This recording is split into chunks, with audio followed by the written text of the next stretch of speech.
Hello, bienvenue dans ce nouvel épisode de J'ai peur donc j'y vais, le podcast qui vous aide à créer la vie qui vous ressemble et à gagner en sérénité. Je suis Steph Blue Lips, je suis coach et j'accompagne celles et ceux qui veulent s'épanouir dans tous les domaines de leur vie. Grâce à des accompagnements individuels et personnalisés, j'offre à mes clients un soutien, des outils et des stratégies efficaces pour atteindre leurs objectifs et créer un changement durable dans leur vie. Chaque semaine dans ce podcast, je vous partage des conseils, des outils et des expériences pour vous aider vous aussi à donner un nouvel élan à votre vie.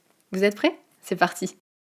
Hello, j'espère que vous allez bien. Je suis plus qu'heureuse de vous retrouver aujourd'hui pour un épisode un petit peu spécial que je ne pensais honnêtement jamais faire, qui est un épisode spécial pour les 100 000 écoutes du podcast. J'aurais jamais pensé un jour que ce podcast atteigne 100 000 écoutes. C'est juste incroyable pour moi, c'est extrêmement symbolique comme chiffre et puis c'est énorme en fait, ça me paraît fou. Et en plus, ça coïncide exactement avec les 2 ans du podcast, donc je trouve que c'est voilà, la symbolique est super belle et franchement, s'il y a 2 ans, j'avais su que, déjà que 2 ans après, je serais toujours là à enregistrer des épisodes et à vous parler de développement personnel, je l'aurais pas cru parce que j'ai toujours eu cette croyance à propos de moi-même que je me lasse assez facilement des choses et que je vais pas au bout des choses et en fait, c'est pas vrai. La preuve, 2 ans après, je suis toujours, en train d'enregistrer des épisodes, je prends toujours autant de plaisir à le faire et c'est aussi clairement, disons-le, dû à votre soutien et vraiment je voulais vous remercier pour ça parce que chaque semaine, parfois tous les jours, je reçois des magnifiques messages qui me disent que vous avez découvert le podcast il y a pas longtemps et que vous écoutez tous les épisodes d'un coup, ou que ça vous a beaucoup aidé à passer certains caps dans votre vie, que ça vous booste au quotidien, etc. Et tous ces messages, voilà, je suis hyper émue rien que de le dire parce que ça me touche vraiment au quotidien, ça me motive, ça me paraît tellement fou. Et c'est vrai qu'avec les personnes que j'accompagne en coaching, je vois plus directement, bon, je suis pas avec elles dans leur vie, mais je vois plus directement les impacts au fil des semaines que peut avoir le travail qu'on fait ensemble. Et là, c'est vrai qu'à travers le podcast, je sais pas forcément comment vous réagissez de l'autre côté, ce que vous en faites. Et du coup, d'avoir ces retours qui me disent que vous avez osé changer de job, vous avez osé lancer un projet qui vous tenait à cœur, vous avez osé vous affirmer au travail. Je trouve ça fou et vraiment merci de m'écrire. Franchement, ça me touche énormément. Aux personnes qui prennent le temps de mettre un commentaire ou des étoiles sur les plateformes. C'est ce qui fait que J'ai peur donc j'y vais touche de plus en plus de monde. C'est vos partages, c'est vos écoutes et du coup vraiment merci du fond du cœur pour ça. Ces 2 ans, ça a été une belle aventure et d'ailleurs je vous l'avais montré sur Instagram aussi il y a pas très longtemps quand on avait passé la barre des 100 000. Je vous avais montré les stats du podcast et le fait que en fait, la première année, la courbe, elle est plate. Il y avait très peu d'écoutes, à peu près 200 ou 400 par mois, ce qui s'explique aussi par le fait que j'ai fait une pause dans les épisodes avec mon départ en Australie. Et ensuite, j'ai repris quand je suis arrivée en Australie, que j'étais en quarantaine pendant 14 jours enfermée seule dans un hôtel. Et ensuite, depuis le van, parce qu'on avait un van aménagé dans lequel on a vécu et voyagé pendant plusieurs mois. Et c'est seulement au bout d'1 an que les écoutes ont commencé à décoller. Mais je crois que si je m'étais arrêtée aux statistiques et au fait qu'il n'y ait pas beaucoup d'écoutes la première année, peut-être que ça m'aurait découragée. Mais en réalité, c'était pas franchement mon objectif que de faire un podcast qui soit écouté par des milliers de personnes. C'était vraiment de le faire par plaisir pour partager. Et ça m'a vraiment appris 2 choses. C'est que le fait de faire des choses par plaisir et par envie, ça change tout. Parce que ça nous aide aussi à persévérer. Et ça, c'est la deuxième chose, c'est l'importance de la persévérance et ça nous aide à persévérer quand c'est dur et quand ça fonctionne pas forcément. Et c'est la même chose que j'ai vécu au début de mon entreprise où ça a pas fonctionné du jour au lendemain. J'ai pas eu des clientes en coaching du jour au lendemain. Et le fait de persévérer, c'est ce qui fait que ça fonctionne aussi au bout d'un moment. Bon, il y a d'autres facteurs évidemment, mais je dis toujours les 3 P, pratique, patience et persévérance. Et je pense que c'est une des clés hyper importantes de la réussite. Et en tout cas, c'est ce que j'ai appris moi dans cette aventure-là et que je partage aussi avec mes clientes. Et pourtant, ma famille, mes amis, mon entourage pourraient en témoigner. Je suis pas du tout une personne patiente.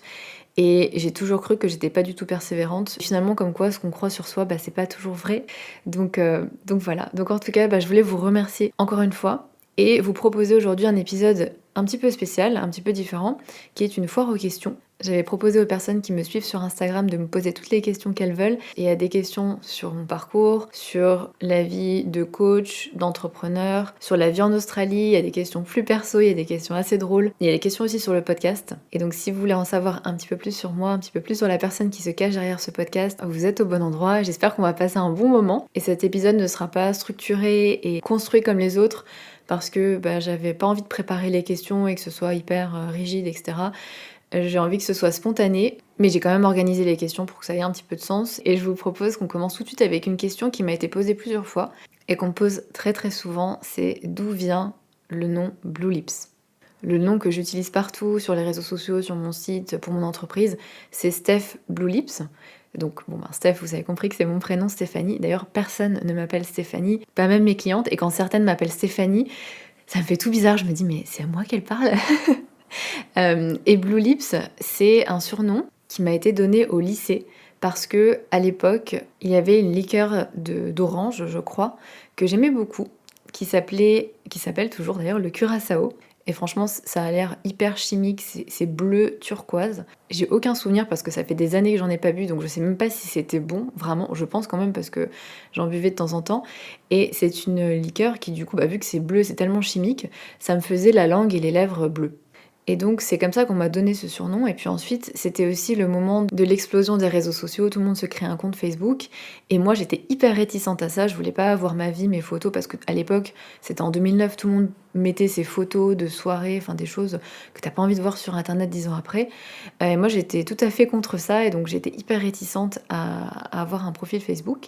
Et quelqu'un m'a créé un profil Facebook à l'époque et a mis Steph et a utilisé Blue Lips parce que cette personne savait que je le prendrais très mal si elle avait utilisé mon vrai nom puisque je tenais à garder du coup ma vie privée. Et du coup, c'est ce pseudo qui a été utilisé et qui est resté depuis et que j'aime toujours et que je garde toujours et c'est vraiment partie de mon identité. Donc voilà pourquoi Steph Blue Lips. Deuxième question, c'était sur ce que je voulais faire lorsque j'étais petite.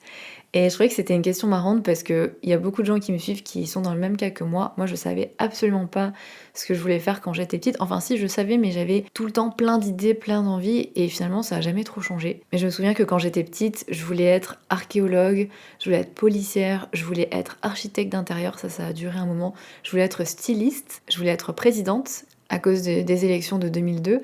Ensuite, je me suis rendu compte que quand même j'étais un petit peu trop ambitieuse, donc je crois que je voulais être première ministre et puis ensuite députée.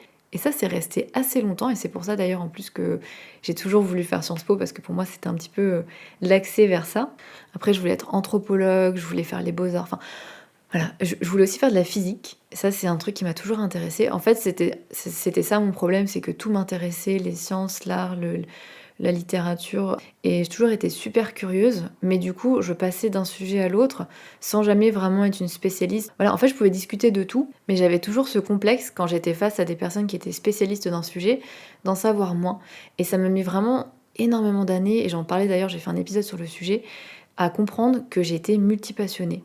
Et du coup, avant ça, pendant des années, j'avais toujours espoir que ça y est, j'avais trouvé ma passion, j'avais trouvé ma voie. Et puis en fait, 6 mois après, ou même moins d'ailleurs, ça y est, j'avais fait le tour et je passais à autre chose. Et ça, c'était vraiment dur pour moi pendant très longtemps. Et quand j'ai découvert le mot multipassionné, ça a vraiment posé un mot, un éclairage sur ma façon de fonctionner et sur le fait que du coup, je devais aussi l'accepter. Parce qu'il n'y a pas de problème à être multipassionné, à fonctionner comme ça. C'est juste qu'on a besoin que ouais, peut-être qu'on aura plusieurs métiers, plusieurs carrières, qu'on aura toujours plein de centres d'intérêt, qu'on sera jamais des spécialistes. Et c'est ok en fait. Et du coup, c'est une bonne transition aussi avec la question suivante qui était sur les études que j'ai faites initialement. Justement, c'était un gros souci pour moi, enfin souci entre guillemets, mais au moment de choisir après le bac, je ne savais absolument pas ce que je voulais faire. Je voulais faire un peu tout. Et finalement, j'ai un petit peu choisi la voie de la raison qui était de faire du droit et de l'économie, parce que même là, je ne pouvais pas choisir. Et j'ai toujours eu un rêve qui était de faire des expositions dans des musées. Et du coup, au moment de passer en master, j'avais fait des demandes pour des masters de curateur, en gros, à Paris. Et finalement, il fallait reprendre une année de licence. Enfin, voilà, c'était compliqué. Et je me suis dit que c'était peut-être plus simple de continuer dans ma voie. Donc ensuite, j'ai fait un master 1 de droit public. Et en master 2, je suis entrée à Sciences Po. Et mon objectif, c'était travailler en tant que manager dans la fonction publique. J'ai jamais été attirée par le privé, même si j'ai beaucoup travaillé dans le privé, parce que cette idée de faire du profit, Enfin, je voyais pas trop l'intérêt. Et du coup, pour moi, la fonction publique, c'était un moyen de travailler pour l'intérêt général, hein. C'est ce qu'on nous vend aussi quand on fait ce type d'études-là. Donc voilà un petit peu pour les études que j'ai faites initialement. J'ai ensuite une question qui était: comment as-tu su que tu voulais être coach?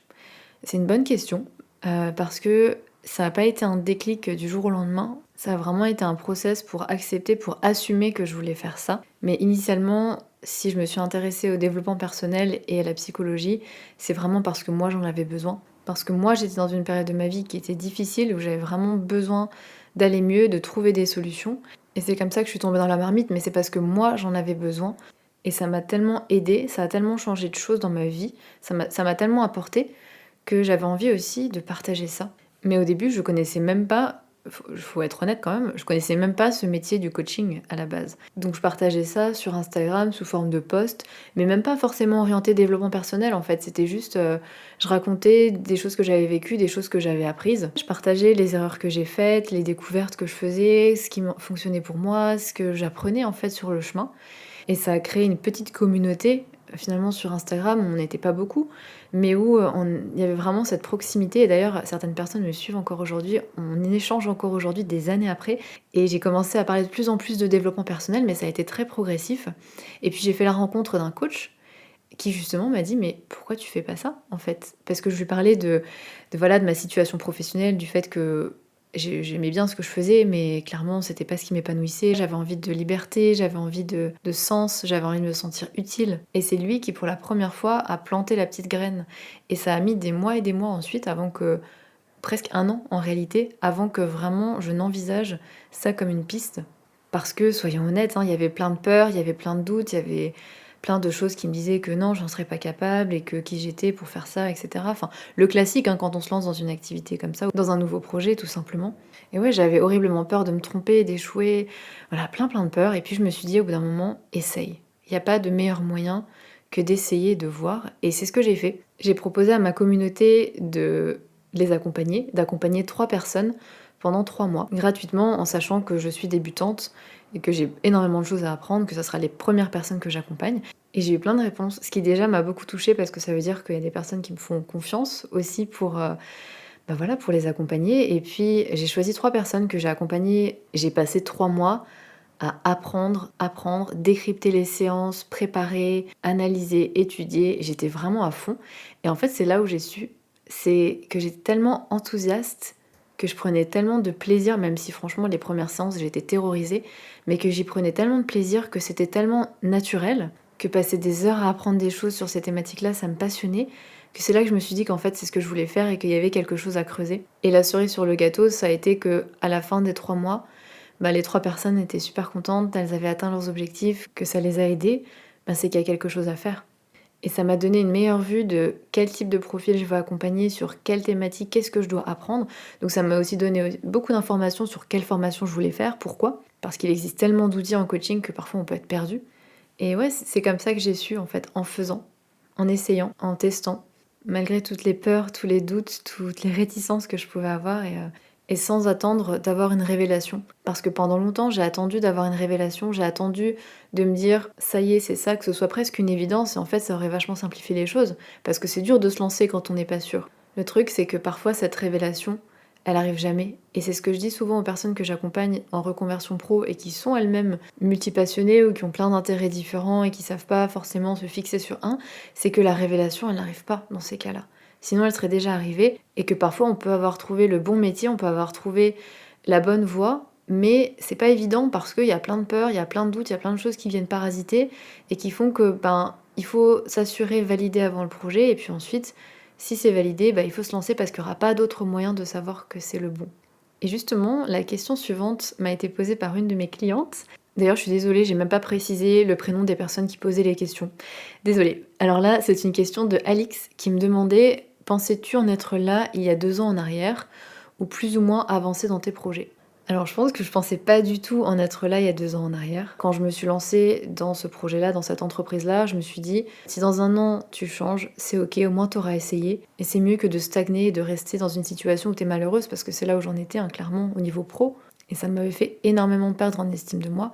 Donc je me suis dit, vas-y, si ça marche pas, t'auras juste perdu du temps. T'auras perdu un peu d'argent dans des formations, mais en fait c'était pas très grave parce que le sujet m'intéressait tellement et comme je vous le disais, moi ça m'apportait tellement d'apprendre tout ça. Donc ouais, il y a 2 ans en arrière, j'avais pas forcément d'attente pour dire la vérité. C'était en plus, on était en plein début Covid, donc j'avais aucune visibilité. Et donc du coup, pour une fois dans ma vie, je me projetais pas trop loin parce que c'était vraiment difficile de se projeter loin à ce moment-là. Et franchement, ça m'a fait du bien parce qu'avant, je me projetais toujours loin et ça amène beaucoup de peur, ça amène beaucoup d'angoisse, etc. Et là, le fait de me dire, je fais ce qui me plaît maintenant, je tente, ça m'a apporté beaucoup de légèreté parce que c'est pas forcément mon fonctionnement habituel. Donc je dirais que si il y a 2 ans, on m'avait dit que j'en serais là aujourd'hui, que je pourrais vivre de mon activité, que j'aurais des clientes géniales, que j'aurais plein de belles opportunités, que le podcast serait diffusé à la radio. Non mais bah, je pense que ouais, je sais pas, je me serais dit: «What?» Pour être tout à fait honnête avec vous, les premiers temps étaient pas simples du tout et bon, c'est toujours, enfin, c'est jamais simple de créer son entreprise, de créer sa propre activité. Mais les premiers temps, ça a mis du temps quand même avant d'avoir mes premières clientes et puis ensuite j'avais peu de clientes, mais je travaillais, à un rythme, voilà, je travaillais 7 jours sur 7, je travaillais tout le temps, heu, enfin, c'était constamment des remises en question, des doutes, des mental breakdowns. C'était, ouais, c'était pas simple en fait. Mais même si j'avais peu de clientes, ben, je prenais tellement de plaisir à les accompagner, tellement de plaisir à les voir évoluer et c'était tellement encourageant de voir leurs résultats et je me sentais juste tellement à ma place que, bah, il fallait continuer malgré les doutes, malgré les peurs, malgré le futur incertain de ce projet et ben, j'avais envie de continuer et du coup, ben, voilà, je pense que 2 ans en arrière, j'aurais pas pensé en être là aujourd'hui et c'est peut-être aussi ce qui fait que c'est encore plus beau pour moi. Ensuite, j'ai eu une question sur l'argent. On m'a demandé: «Est-ce que tu gagnes bien ta vie?» Alors, en toute transparence, aujourd'hui, oui, mais comme vous l'avez compris, avant, non.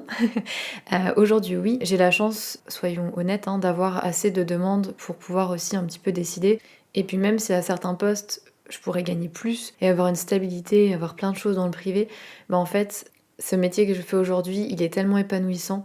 Il y a tellement enfin, c'est tellement gratifiant, c'est une activité qui est tellement diverse, il y a tellement à apprendre. Tous les mois, tous les jours, en fait, j'apprends des choses nouvelles, je découvre des choses nouvelles, il y a des choses à apprendre, il y a des choses à explorer, il y a de nouveaux outils, il y a de nouvelles clientes, de nouveaux challenges. Il y a des tâches différentes, je fais le podcast, je fais de la création de contenu, je fais de la compta, je fais, de la stratégie, je refais mon site internet. Enfin, en fait, il y a plein, plein, plein de tâches différentes qui fait que ça correspond à ma personnalité, qui fait que je m'ennuie pas, qui fait que je me sens libre dans ce que je fais et ça, pour moi, ça a tellement de valeur, c'est tout ce qui me manquait dans un travail salarié, en fait, hein et le fait de pouvoir choisir mes clientes aussi, même si en soi, ça se fait naturellement et les personnes qui me sollicitent, qui souhaitent être accompagnées par moi, en général, c'est parce qu'on a quelque chose en commun, qu'il y a quelque chose qui fait que, ça match, hein, tout simplement, qu'il y a des valeurs en commun et cetera. Mais c'est tellement un luxe de travailler avec des personnes qu'on apprécie, avec qui ça se passe bien, de pouvoir être soi-même aussi, parce que ça, c'est vraiment quelque chose dont j'ai souffert dans le privé. C'était de devoir être d'une certaine manière, de devoir se comporter d'une certaine manière. Et c'est ça que j'apprécie vraiment aujourd'hui. C'est de pouvoir être à la fois carré, être structuré, être efficace, parce que c'est moi et je fonctionne comme ça, mais à la fois d'être détendue dans les accompagnements, enfin d'être, ouais, de pouvoir créer des relations qui sont plus profondes aussi, de pas avoir cette barrière où, c'est professionnel et client. Enfin voilà, il y a des personnes que j'ai accompagnées avec qui je suis toujours en contact et je pense qu'on peut se considérer comme amis aujourd'hui. Parce qu'en accompagnement individuel, il y a tellement quelque chose de profond qui se crée que, bah oui, quand, c'est la dernière séance, bah, très souvent on reste en contact et c'est un énorme plaisir parce que c'est vraiment des personnes que j'apprécie réellement. Donc certains jobs où il fallait travailler avec des personnes hyper, malsaine, où il y avait des commérages et des choses comme ça, punaise, bah, ça me manque pas du tout. Ensuite, j'ai eu une question de Coralie qui m'a demandé à quoi ressemblait une semaine dans ma vie. Je trouvais que c'était une question marrante et pas simple non plus parce que, bah, ça a beaucoup changé, comme je vous le disais avant. Une semaine dans ma vie, ça aurait été de travailler tous les jours, tout le temps, à créer plein de contenu et de faire plein de choses. Aujourd'hui, je peux plus parce que j'ai besoin vraiment de garder mon énergie pour mes clientes, pour mes accompagnements.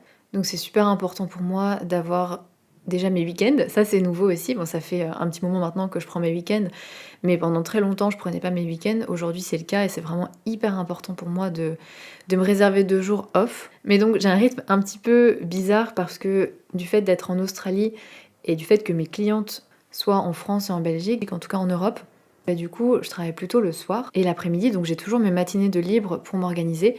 Et ça, c'est un petit peu le piège pour moi parce que je suis plutôt très matinale et du coup, pendant longtemps, je continuais de me lever à 6 heures et à commencer à travailler très très tôt.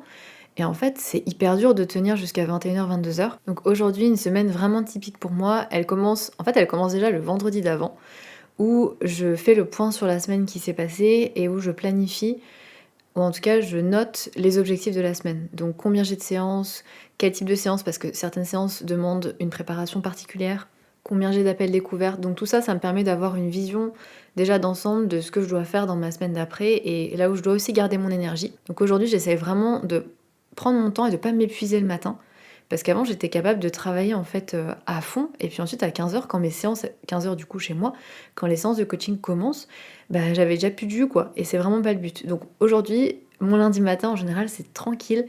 Le matin, j'essaye de profiter avec mon compagnon qui part au travail. Même si j'ai cette fâcheuse tendance à regarder, à répondre à mes mails au réveil, j'essaie vraiment d'arrêter de faire ça. Mais en général, on prend le temps de prendre le café, d'aller se balader, de prendre un petit peu le soleil, de discuter, de lire. Et puis ensuite, quand il part, ben, je m'y mets. En général, le matin, du coup, je fais de la création de contenu. Le podcast, les mails de l'élan, le contenu sur Instagram. Dans mes rêves, ça ressemblerait à faire tout ça juste le lundi et puis ensuite être tranquille pour la semaine. Dans la réalité, c'est pas franchement comme ça, j'en fais un petit peu tous les jours. Et c'est ok parce que j'aime bien planifier en avance et savoir un petit peu le contenu que je vais vous proposer pour que ce soit cohérent et que ce soit intéressant. Mais j'aime bien aussi être spontanée en ce moment et donc j'essaye de faire un petit peu plus les choses au fil de l'eau. Et ça me va bien aussi et c'est ça aussi que j'aime, c'est le fait de pouvoir être flexible, de vraiment, de pas avoir une semaine qui se ressemble, ça c'est une chose, mais aussi de pouvoir vraiment m'organiser comme je veux. Si j'ai envie de bosser à 6h du matin, je peux. Ça c'était un truc qui me frustrait énormément en entreprise, c'était de devoir respecter des horaires, alors que moi personnellement, à 11h30 le matin, je n'étais plus opérationnelle. Enfin, j'avais hyper faim, fallait que j'aille déjeuner et je trouvais ça trop long de 11h à midi ou de 11h à 12h30 d'attendre. Donc là, c'est vraiment, voilà, si j'ai envie de manger mon repas de midi à 11h, je peux. Si j'ai envie de faire une pause de 3h, je peux. Je fais vraiment attention, j'essaye en tout cas à écouter mon rythme, à écouter, voilà, si aujourd'hui j'avais prévu d'enregistrer un podcast et qu'en fait je suis d'humeur à écrire un mail et que c'est ça que j'ai envie de faire, et ben j'y vais. Et puis l'après-midi, du coup, c'est séance de coaching et préparation des séances également. Et ça, c'est quelque chose sur lequel je passe pas mal de temps, mais que j'aime beaucoup, le fait de préparer les séances, parce que ça me permet vraiment de me replonger dedans, de relire mes notes, parfois de voir des choses qui en fait bah, on n'avait pas trop creusé et qui peuvent être intéressantes, de réfléchir à de nouveaux outils que je pourrais apporter. Parfois c'est aussi parce que pour les personnes qui sont dans le programme de reconversion professionnelle, elles m'envoient leur travail d'introspection, donc c'est d'analyser tout ça. Donc il y a tout ce travail-là aussi que je fais avant les séances en début d'après-midi. Et puis ensuite, les séances de coaching, et le soir, j'essaie vraiment de me limiter, de plus prendre des rendez-vous après 20h. Je fais encore quelques tâches, je dois répondre encore à des mails où il y a certains projets où les personnes ne sont que dispo à cette heure-là. Par exemple, quand j'enregistre des podcasts avec des invités, bah souvent c'est plutôt le soir, pour moi du coup le tard. Mais la majorité du temps, j'essaie vraiment de couper à maximum 21h parce que sinon je suis trop stimulée. J'ai pas de routine, je vous avoue, sommeil ni rien. On regarde très rarement des films ou une série. Peut-être aussi parce que le temps de choisir, il est déjà l'heure d'aller se coucher. Mais ouais, j'essaie vraiment de lire avant de me coucher, de lire des choses qui sont pas en rapport avec la psychologie, le développement personnel parce que ça va me stimuler. Le but c'est vraiment... Et d'ailleurs je m'y suis mise depuis que je suis ici et depuis que je fais cette activité à lire de la fiction. Alors j'essaye de lire des auteurs australiens. Mais voilà, ça me permet vraiment de redescendre et de bien dormir. Parce que je suis la spécialiste pour me réveiller en pleine nuit et penser à des choses, et penser à «Ah tiens, on pourrait faire ça à la prochaine séance». Enfin voilà, c'est la fille qui ne s'arrête jamais. Donc ça a vraiment été un truc crucial pour moi, surtout cette dernière année, c'était de me fixer des limites en termes de travail, en termes d'horaire, en termes de consultation des réseaux sociaux, en termes même de production pour les réseaux sociaux, pour me préserver et pour que ce soit viable sur le long terme aussi, parce que ça peut le faire pendant un temps de travailler tous les jours, tout le temps, mais au bout d'un moment, c'est pas un rythme qui est tenable et c'est pas souhaitable non plus, en tout cas pour ma part. Maintenant, je culpabilise beaucoup moins et j'ai arrêté de me dire, ah mais regarde, un tel, elle travaille tellement, et imagine si tu travaillais plus, tout ce que tu pourrais faire. Mais ce qui est important aussi pour moi, c'est d'avoir un équilibre. Et je vous en parlais dans l'épisode sur le burn-out, c'est pas toujours simple à trouver. Personnellement, j'ai cette tendance à vouloir toujours faire plus, à toujours me rajouter des choses, à toujours vouloir être productive. Et du coup, ça a été un vrai défi de ralentir, de me dire qu'il n'y a pas besoin de toujours travailler 60 heures par semaine, 70 heures par semaine, que 35 heures, ça peut être bien aussi. On peut très bien réussir en travaillant 35 heures par semaine. Et que parfois il y a des périodes de rush et c'est ok, parfois il y a des périodes plus calmes et c'est très bien aussi. Donc voilà un petit aperçu de ce à quoi ressemble une semaine dans ma vie là en ce moment. Et ça risque de changer d'ici quelques semaines puisque je rentre en France pour l'été pour rendre visite à ma famille, mes proches, etc. Donc ça va un petit peu chambouler tout ça. Mais ça va être génial parce que ça fait presque 2 ans du coup que j'ai pas vu ma famille avec le Covid, avec la situation, avec les frontières.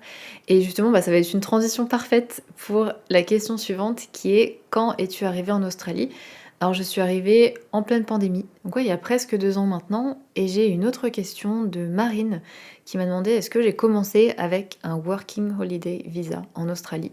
Et justement, de par cette situation sanitaire, c'était pas le cas, puisque l'Australie a fermé ses frontières en 2020 quand il y a eu la pandémie. Et ils étaient extrêmement stricts sur les personnes qui pouvaient rentrer, il y avait très très peu de cas. Et en réalité, c'était seulement pour la famille ou conjoint d'Australiens, et c'est comme ça que j'ai pu venir en Australie.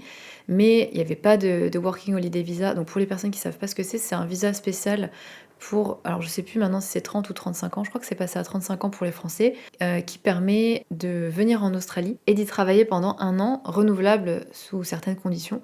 Et donc, au moment où j'ai fait ma demande, je ne pouvais pas demander ce visa-là qui était fermé, j'ai dû avoir une demande d'exemption et j'ai pu rentrer en tant que conjoint d'Australien. On m'a demandé également, est-ce que tu penses rester en Australie toute ta vie? Non. Notre plan pour le moment, c'est de revenir s'installer en Espagne, qui est un pays où mon conjoint a du coup vécu et que moi j'adore également. Et donc on a prévu de revenir s'installer quelques années en Espagne, voir un petit peu, et puis ensuite on décidera où est-ce qu'on s'installera. Est-ce que c'est l'Espagne, est-ce que c'est l'Australie, est-ce que c'est ailleurs, je ne sais pas, pour du plus long terme. Avant qu'on passe au perso, je vais répondre aux questions qu'il y a eu sur le podcast. En fait, j'en ai 2 principalement qui sont revenues. La première question qu'on m'a posée, c'est comment tu t'es formée à la fabrication de podcasts? Donc, je ne me suis pas formée du tout.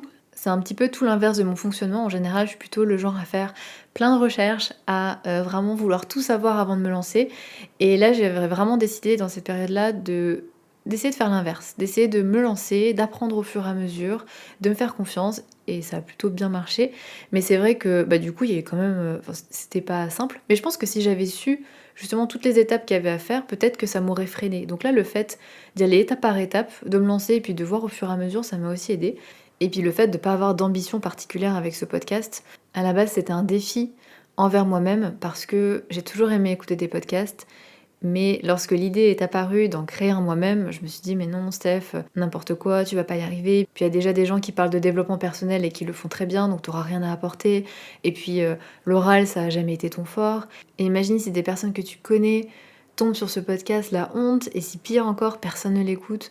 Voilà, j'avais plein de choses, plein de peurs, plein de blocages. Et puis j'ai repensé à toutes les fois où j'ai dépassé mes peurs et à quel point ça m'a aidé à gagner confiance en moi à chaque fois, à quel point à chaque fois j'en suis ressortie vraiment grandie. Et donc je me suis dit, ok, eh ben vas-y, lance-toi, fais un podcast par jour pendant 7 jours. Et donc c'est comme ça qu'est né J'ai peur donc j'y vais. Et moi, la perfectionniste, j'ai commencé à enregistrer, à poster sans micro, sans faire de montage, sans jingle. D'ailleurs, il n'y a toujours pas de jingle à ce podcast et je crois que c'est quelque chose aujourd'hui d'assumer. Mais il y a une petite intro quand même maintenant. Mais c'était pour me challenger. Voilà, j'ai peur donc j'y vais, je le fais. J'attends pas que ce soit parfait, je me lance. De toute façon, personne va l'écouter. Parfois, j'y pense à ces premiers épisodes, ils sont toujours en ligne. Et parfois, je me dis, punaise, ils étaient quand même assez. Ouais, ils étaient pas fous. Et je sais que parfois je reçois des messages de personnes qui les aiment beaucoup et qui me disent non, ne les supprime pas, mais parfois ça me tente et je me dis justement, ça peut être intéressant aussi de voir que on démarre tous quelque part, c'est pas forcément parfait depuis le début et qu'on apprend, qu'on s'améliore au fur et à mesure. Et c'est pour ça que je laisse aussi ces épisodes-là, c'est pour ça. Parce que ça fait partie du chemin et c'est important aussi de le voir. Donc voilà, je me suis pas du tout formée à la création d'un podcast, mais mon objectif c'était pas de faire un podcast qui soit parfait dès le début, qui soit pro, et encore moins de le monétiser avec de la publicité. C'était vraiment d'avoir une plateforme juste pour vous partager des choses. Et une autre question sur le podcast, c'est quel est ton épisode préféré? C'est une question qui est difficile parce que je réécoute pas nécessairement les épisodes. Déjà que entendre ma voix pendant je ne sais combien de temps pendant le montage, au bout d'un moment, ça me saoule, hein, soyons clairs. Du coup, je réécoute pas les épisodes, mais je dirais que celui que j'ai peut-être pris le plus de plaisir à enregistrer, là, le plus récemment, c'est celui sur la confiance en soi. J'y ai vraiment mis tout mon cœur, toute mon âme, parce que c'est tellement une thématique importante, et j'ai passé énormément de temps à le préparer, à l'enregistrer. Je voulais vraiment quelque chose qui soit complet, qui soit carré, qui vous apporte de la valeur et quelque chose de différent aussi, parce qu'on entend toujours un petit peu les mêmes choses. Donc je dirais que peut-être oui, cet épisode-là sur la confiance en soi, c'est sans doute un de mes préférés. Mais j'aime aussi beaucoup celui sur l'estime de soi, et je sais que c'est un de vos épisodes préférés. Vous m'en parlez souvent, donc voilà. Mais en tout cas, c'est dur de choisir un de mes épisodes préférés. Et dites-moi plutôt vous, quel est votre épisode préféré à vous? N'hésitez pas à m'envoyer un message, peut-être pour me dire si vous avez un épisode préféré. Et puis, je vous propose qu'on passe aux questions plutôt perso qui m'ont été posées. Et la première, c'était quel est ton plus gros défaut? C'est une question intéressante, je trouve, parce que j'ai vraiment appris à voir mes défauts comme aussi des qualités dans un sens. Et je trouve que tous les défauts qu'on a, c'est aussi, d'une manière ou d'une autre, une qualité qu'on peut avoir. Et je pense à un de mes plus gros défauts pour le coup, c'est d'être impatiente. Je suis assez impatiente dans la vie, j'aime bien que les choses arrivent vite, j'aime bien que les choses soient aille vite en fait tout simplement. Mais ça a aussi un bon côté dans le sens où ça m'aide aussi parfois à me lancer, ça m'aide à faire des choses. Mais c'est aussi un défaut parce que parfois, si les choses n'avancent pas assez vite, je vais me dire que ça fonctionne pas et puis je peux laisser tomber peut-être trop prématurément. Ou bien ça va pas assez vite donc je peux peut-être me sentir frustrée. Donc c'est des choses vraiment sur lesquelles je travaille. Parce que comme je vous le disais, dans la réussite, la patience joue souvent un rôle assez important. On m'a aussi demandé quelle est ta plus grande peur. Franchement, c'est difficile. La première chose qui me vient en tête, les araignées. Vraiment des choses qui me font peur. Et ici en Australie, il y en a, hein, clairement. Et ça, je pense que c'est vraiment ma plus grande peur parce que ça peut vraiment me faire perdre mes moyens quand il y a une grosse araignée à la maison. Voilà, c'est difficile. Avant-dernière question, on m'a demandé est-ce que tu as des regrets? Je vous avoue que c'est une bonne question. J'ai pas de grands regrets dans ma vie. Je vais peut-être, si j'y réfléchis, peut-être que je vais avoir des petits regrets de choses que j'ai dites ou faites, ça c'est certain, comme tout le monde, mais j'ai aucun regret qui me pèse. Et je pense que c'est aussi parce que c'est une de mes plus grandes peurs, c'est justement d'avoir des regrets. Et c'est une peur pour moi qui est assez motrice, qui vraiment me motive à faire des choses. C'est que parfois, elle m'aide, en fait souvent même, elle m'aide à dépasser d'autres peurs. La peur de l'échec, la peur du jugement des autres, la peur de en fait, cette peur d'avoir des regrets, de passer à côté de choses qui auraient vraiment pu m'épanouir, elle m'aide à dépasser d'autres peurs qui peuvent être irrationnelles. Et ouais, j'ai vraiment cette peur d'avoir des regrets. Et du coup, jusqu'à maintenant, je suis plutôt heureuse et en paix avec tous les choix que j'ai faits, même s'il y a eu des moments dans ma vie qui étaient difficiles justement parce que j'ai pas été capable de faire des choix assez tôt notamment. Mais le fait d'avoir réussi à en tirer quelque chose de positif, à tirer des leçons des expériences ou des ratés par exemple, fait que j'ai pas de regrets parce que du coup ça s'est transformé en quelque chose d'utile, de positif pour la suite. Mais de manière générale, je suis pas quelqu'un qui est très attaché au passé. Moi j'ai beaucoup de pensées à propos du futur, donc c'est pour ça que je peux ressentir de l'anxiété, du stress, parce que je vais imaginer les choses, je vais vachement me projeter en fait dans le futur, pas trop dans le passé. Donc voilà, peut-être ça explique aussi pourquoi j'ai pas de regrets. Mais c'est vrai que en 2017, lorsque j'étais en Nouvelle-Zélande, petite histoire, peut-être que ceux qui me suivent depuis cette époque-là la connaissent, mais j'ai eu un accident de voiture qui m'a envoyée pendant 2 semaines à l'hôpital et qui a été assez traumatisant, disons-le, parce que j'étais au volant, j'ai perdu le contrôle de la voiture, j'ai pas compris ce qui m'arrivait réellement. Et bizarrement, à aucun moment j'ai eu peur de mourir. Et j'avais vraiment cette pensée de, en fait, si je meurs aujourd'hui, j'ai pas envie, hein, clairement, mais si ça arrive, je suis en paix avec les choix que j'ai faits. J'ai bien vécu ma vie, en fait, j'ai bien profité. Même si j'aimerais qu'elle soit plus longue, j'ai bien profité. Et ça me meut un peu de vous dire ça. Mais c'est vrai, et c'est vraiment le message que j'ai envie de transmettre, c'est de faire les choses que vous avez envie de faire, d'oser, d'être heureux maintenant, parce que ça revient pas. Et dans quelques années, le regard des autres, ou les peurs, ou tout ça, ça aura plus d'importance, ça aura plus de poids. Donc voilà, parfois il y a des peurs qui peuvent être moteurs, et celle-ci, je pense que, en tout cas pour moi, c'en est une. Et on va passer à la dernière question, qui est quelles sont tes valeurs personnelles? Je trouvais que c'était une question intéressante parce que c'est quelque chose, les valeurs dont je parle tout le temps, mais je vous ai jamais forcément, je crois en tout cas, partagé les miennes. Et c'est quelque chose auquel je réfléchis souvent, parce que c'est super important d'être en accord avec ses valeurs, et vraiment les siennes, et pas celles de la société, pas celles des parents, pas celles du conjoint, pas celles des autres, mais vraiment nos valeurs à nous, parce que c'est une des composantes pour se sentir aligné. La dernière fois que j'ai fait cet exercice, il y a quelques mois, ma première valeur, c'est l'accomplissement. C'est le fait d'accomplir des choses, de me réaliser, d'aller au bout des choses que j'entreprends, de sentir que j'apprends, que je grandis, que je trouve du sens dans ce que je fais, ça c'est super important. De sentir que je me sens alignée avec moi-même. En fait, tout ça pour moi, c'est ça, cette valeur accomplissement. Et c'est vraiment la première, je pense, qui est très très proche aussi de la deuxième valeur, c'est la valeur de liberté. C'est vraiment fondamental pour moi de me sentir libre, de prendre mes décisions, d'être qui je suis. Et cette valeur-là, elle a vraiment drivé beaucoup de choses dans ma vie et dans la vie que j'ai aujourd'hui. Parce que c'est vraiment quelque chose qui m'épanouit profondément de me sentir libre et surtout d'être libre d'être moi-même. Ça paraît bête, mais il y a tellement de fois où on s'autorise pas à être soi-même, que ce soit au travail, que ce soit avec des amis, que ce soit avec, je sais pas, les beaux-parents. On essaye de faire des choses pour plaire, on essaye de... Même envers soi-même, en fait, on n'ose pas être vulnérable, on n'ose pas montrer nos défauts, on n'ose pas, on a peur de paraître faible. Il y a plein de choses qui font au quotidien qu'on n'ose pas être soi-même, on n'ose pas s'affirmer, on n'ose pas exister vraiment tel que l'on est profondément. Et souvent, derrière, c'est la peur de pas être aimée en fait. Parce que si je montre qui je suis vraiment, peut-être que que ça va pas plaire, peut-être qu'on va plus m'aimer, peut-être même qu'on va me critiquer, me juger, me rejeter, et ça fait peur. Et je pense qu'il n'y a pas plus belle et plus grande liberté que d'oser être soi, authentique, vulnérable. Et je pense vraiment faire un podcast là-dessus parce que c'est vraiment une question importante et fondamentale. Mais voilà, ça c'est ma deuxième valeur. C'est la liberté de mes actions, de ce que je fais, mais aussi vraiment d'être moi. Et ma troisième valeur, qui est vraiment importante aussi et qui vraiment me fait sentir vivante, c'est la connexion. C'est le fait de me sentir connectée avec les autres, de partager des moments, de rire, d'avoir une intimité aussi. Et c'est, je pense aussi pour ça que j'aime autant l'accompagnement individuel, c'est parce que ça crée cette connexion. Et c'est vraiment quelque chose qui m'est cher, dans lequel je m'épanouis. Et puis c'est aussi la connexion avec la nature, c'est vraiment me sentir connectée, me sentir cette sensation d'être, de faire qu'un en fait, presque, avec mon environnement, avec les autres. Je trouve ça voilà, hyper épanouissant. Donc ça, c'est vraiment 3 valeurs fortes pour moi. Il y en a d'autres aussi, parce qu'en tout, je propose toujours dans l'exercice que je vous propose, d'ailleurs l'exercice pour identifier vos valeurs personnelles est toujours dispo sur le site internet dans la bibliothèque d'outils d'auto-coaching gratuit. Je vous mettrai le lien pour y accéder dans la barre de description de cet épisode. Et dans cet exercice, en tout cas, je vous propose d'en identifier 8. Donc moi aussi, j'en ai identifié 8. Donc les autres, pour moi, ça serait la curiosité, le fait d'apprendre des choses. L'efficacité, ça c'est aussi super important pour moi, c'est voilà, de faire les choses de la meilleure manière possible, d'être rapide, que ce soit simple, que ce soit organisé, que ce soit structuré, mais en même temps de m'adapter et d'être flexible. Ça c'est vraiment une valeur importante pour moi. C'est ce que je regroupe sous l'efficacité.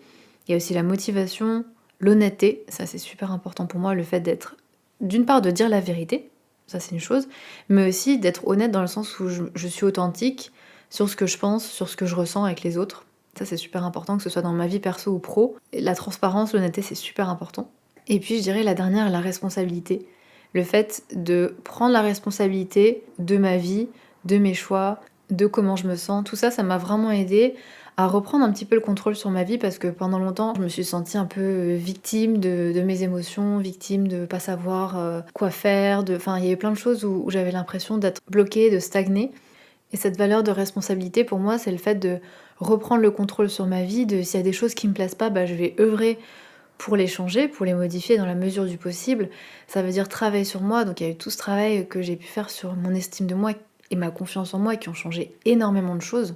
Et c'est pour ça aussi que j'aime le coaching, parce que les personnes qui viennent me voir et que j'accompagne, c'est des personnes qui ont de la même manière envie de reprendre la responsabilité de leur vie, de leur expérience au quotidien, qui ont envie de reprendre le contrôle et qui ont envie d'être accompagnées là-dedans aussi. Et c'est super inspirant pour moi parfois d'accompagner des femmes, parfois quelques hommes, je vais dire des femmes parce que la majorité des personnes que j'accompagne sont des femmes, d'accompagner des femmes qui ont eu pendant 30, 40 ans un fonctionnement toujours le même, qui ont eu un passé pas facile, qui ont eu plein de choses dans leur vie et qui décident de dépasser tout ça, de mettre en place des choses, de regagner confiance en elles, de gagner en estime d'elles. Et c'est chouette. Voilà pour cette FAQ, voilà pour cet épisode un petit peu spécial. Maintenant, on se dit à dans 2 ans. Non, je blague. En tout cas, n'hésitez pas à m'envoyer également un message pour vous présenter si vous écoutez ce podcast, si vous l'appréciez. Ça me fait toujours hyper plaisir de pouvoir échanger avec vous et d'en savoir plus sur vous. Je vous mettrai le lien vers l'exercice pour identifier vos valeurs personnelles dans la description du podcast, ainsi que mon Instagram et le site internet si vous souhaitez avoir un petit peu plus d'infos sur les programmes que je propose. Je vous remercie encore une fois d'avoir écouté cet épisode et je vous dis à la semaine prochaine. Ciao!